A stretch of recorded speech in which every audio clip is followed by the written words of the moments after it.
Now go. Now, Yeah. so first, what is electronegativity?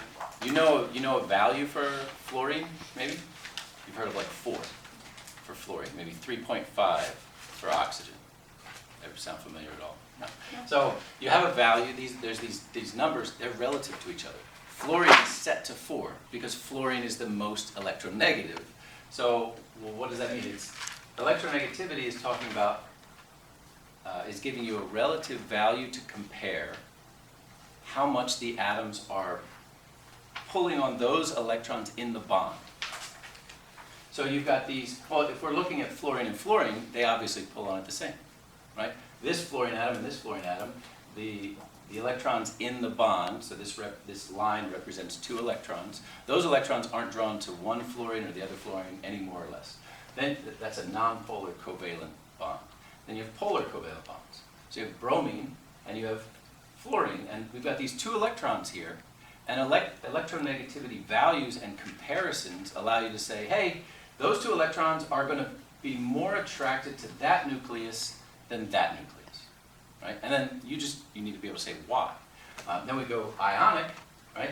Those electrons are way more attracted to fluorine than they are to sodium.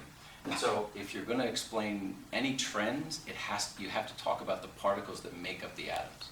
And there's always 2 particles, right? So it's the protons and the electrons. So if you think here about, we're going to look at Z, the atomic number, but Z effective. What are the valence electrons feeling?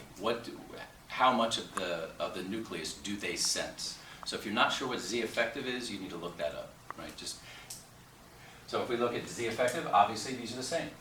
Z effective is 7 for fluorine, no problem. Z effective for bromine and fluorine is the same.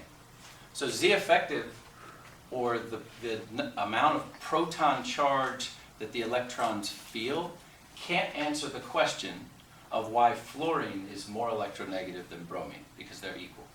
Now then we get to sodium and fluorine. Sodium is 1, fluorine is 7.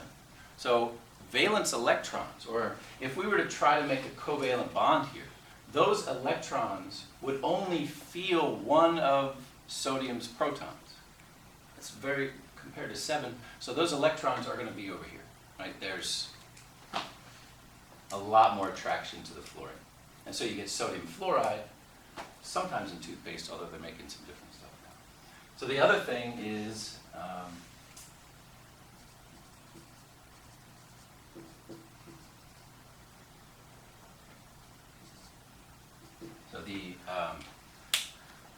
what is it, the number? Oh, there's 4, quantum number, the N, the energy level that the electrons are in. So that's N. So I wrote valence electron, N. Well, what outer energy level are the valence electrons? We're pointing to these electrons. We're thinking of those 2 electrons. Which nucleus are they more attracted to? Well, obviously here again, this is the same. They're in the second energy level. Everything's the same. They share the electrons evenly. Bromine. Bromine's in the 4th period. Its electrons, these 2 electrons are in bromine's 4th energy level. These 2 electrons are in fluorine's 2nd energy level. So if you want to know why fluorine is more electronegative than bromine, it's because the electrons in that bond are more attracted to the fluorine because it's a lower energy place. 2nd energy level. And then sodium, valence electrons would be in the 3rd, fluorine would be the 2nd, so it just reinforces. All right, so why is fluorine the most electronegative? Fluorine will have a Z effective equal to or greater than any other element. So you look at a periodic table, any other element that bonds. So I'm not talking about the noble gases right now, right? But its Z effective is 7. Halogens are all tied. Everything else is going to be lower. Fluorine also is going to have a lower N for its valence electrons. Those electrons will be in a lower energy level or equal to anything else. So we can look at some things and compare it. We can say, well, what about oxygen? The 2nd most electronegative element. For forget about what else it's bonded to. But let's talk about those electrons. Well, Z effective of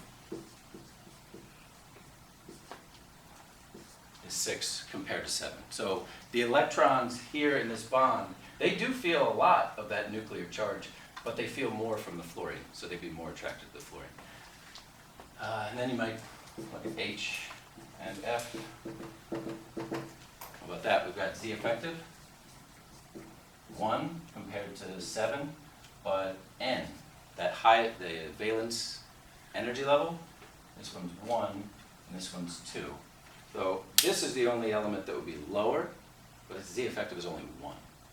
So those two electrons are still going to feel the fluorine nucleus way more. They're going to get closer to it.